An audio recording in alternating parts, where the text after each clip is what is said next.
So I think I just want to start out this episode by saying when I learnt this small, amazing, super useful trick, it actually changed my life. Thought I'd say that in that kind of clickbait way. Essentially, USB plugs, the standard USB-A plugs, the thick, chunky boys, they tend to have a little diagram on the top of the little port plug. What do you call that section? Just so it's the plug, right? So they have an actual little diagram on them. Now, what that tells you is, assuming that the port is oriented correctly, for horizontal USB ports that is, if you face the picture upwards, the port should just go in every time. 100% of the time. If it's not, it's possible that the port is flipped, and obviously for vertical ports, I don't know what the standard is, but for horizontal ports, it should be that you can just face that little diagram upwards, and you'll plug in nice and easy. So that's a little tidbit for me to you. Anyway, hello and welcome back to The Lion's Den. I'm your host Matt, as always, and I have one thing on the mind today, which is this fantastic game called Melatonin. And yes, that is the sleep hormone, I believe. But it's called Melatonin because the whole game is themed around the idea of sleep and the sort of human experience when it comes to your dreams in that sort of sense. For context, this is actually a rhythm game. That's the fun part. It's a rhythm game, which is why I was really interested in it. And the reason that my curiosity was piqued is because essentially the way people described it on the internet was lo-fi meets rhythm heaven is the best way I can kind of describe it. So if you're familiar with the Rhythm Heaven series, as I'm very familiar with it, the way it works is it's a rhythm game with simple controls, generally. Either pressing a single button or maybe holding a button, maybe pressing a couple buttons, but it's nothing ever crazy like you see with, say, Guitar Hero that has multiple buttons and a thing that you strum, I don't know what you'd call it, or something like Osu that has obviously the tapping on the keyboard but also the complex mouse movement. No, this is just pressing one or two buttons to some funky grooving music. And the Rhythm Heaven series is known as a Nintendo exclusive, as far as I'm aware. It's only ever been on the Nintendo consoles. Honestly, I love them. I'm a very big fan of the Rhythm Heaven series, and I think if you have the chance to play them, you definitely should. The one thing I should preface is they're kind of weird because they came straight out of Japan, right? But they're really fun, and a lot of the music is really, really, really good. They have like a proper artist who does a lot of the music for it, and the visuals are great. Everything is really nicely put together. Everything is tight and satisfying to play, so I would highly recommend. This I would call baby's first rhythm game. Not because it's easy. Oh no, it's definitely not easy, but it comes with a lot of extra stuff that just makes it a great first rhythm game in this sort of genre. So it follows the same format of it has multiple different mini games based around a single theme with a consistent song and timings with the actions and the auto cues and everything. And then at the end of a run of 4 of them, you then get a remix, much like you do in Rhythm Heaven. So it brings the concepts of all of the previous 4 games, adds a different track, and then makes you switch between them and gives you different timings and different things to follow. It makes more sense when you see it and you play it, but that's essentially how it works.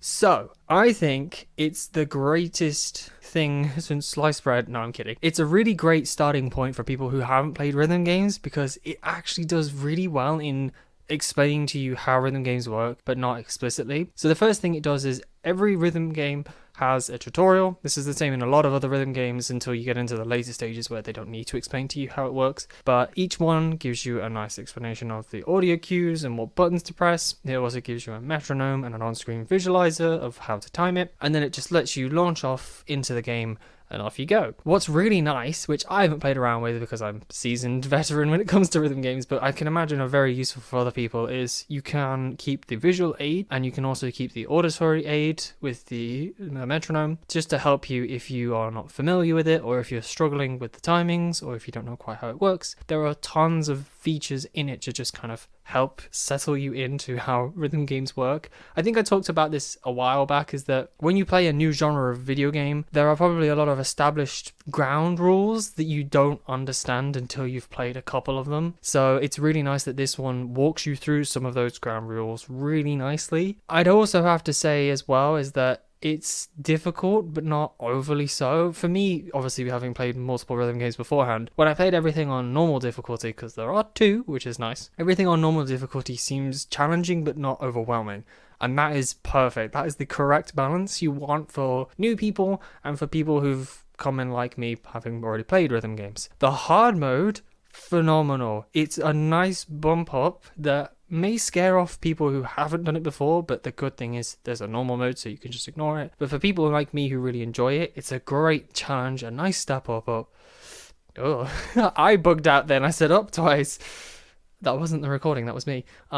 It's a nice step up, and it means you get this really great satisfaction. And I think for me as well, harder modes tend to be more enjoyable in certain circumstances because they end up creatively working with the music better. So then you get more funky rhythms and things just are more satisfying. So really glad they did that. The other thing that they also added, which I've not seen before, is an editor mode. So for every track except the remixes. So for every mini game, there's an editor mode where you can create your own custom version of how the track should play out. That's good for two things. One, it means you get a little bit more mileage out of it. You can mess around with the game, create your own things. Maybe your friends can try them out. But also, it allows you to explore how the games function slightly more in depth. If you're, say, struggling with the harder modes, or if you're struggling with the timings, you can actually mess around with it and see how it works. The only thing I'd have to say against the editor mode is that it doesn't look like you can share your levels in any way or download levels that other people have made. That'd be really cool. You know, if someone made a super hard mode or if someone made an easy mode, you could then download them and play them yourselves. That would be really cool. Overall, though, I've really enjoyed it. The music is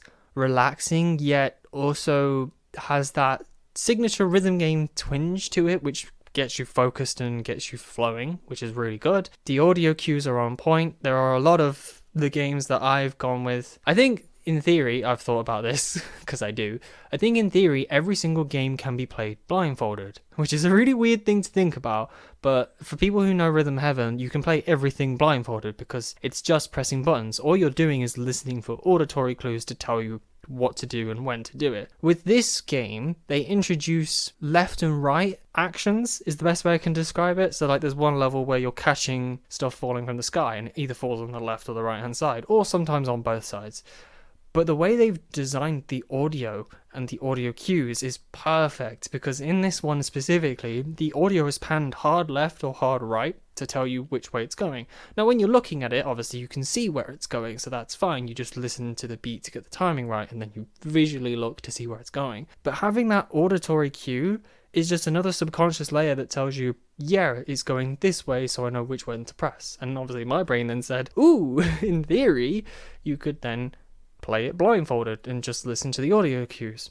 There are some of them which are very tight and the music is mixed slightly not quite enough so that you can hear them fully. It's enough that you would be able to do it, but it'd be much more difficult than other tracks, I would say, in that respect. So I'd love to try and play some of it or play the whole thing blindfolded. There are some tracks that I struggle currently not blindfolded, so I might try the easier ones blindfolded, like the one I just mentioned. I don't want to say too much because I think with rhythm games it's much more enjoyable just to go into it blind. Like look at some of it, look at the trailer just to see if you think it looks moderately interesting. Otherwise, just go into it blind and experience it, enjoy it, get lost in it. I literally spent my entire weekend from when I purchased the game playing the whole thing through. It takes, I mean, for me who's again played rhythm games before, it took me about an hour and a quarter to get through the normal mode and then about roughly equal amount of time to get through the hard mode. If you've never played rhythm games before, you might fumble a bit more and it might take you a little bit longer, but the value definitely comes in replayability, which this game has that in spades. Like I say, obviously you've got the normal mode, you've got the hard mode, you've got the editor, and then a lot of them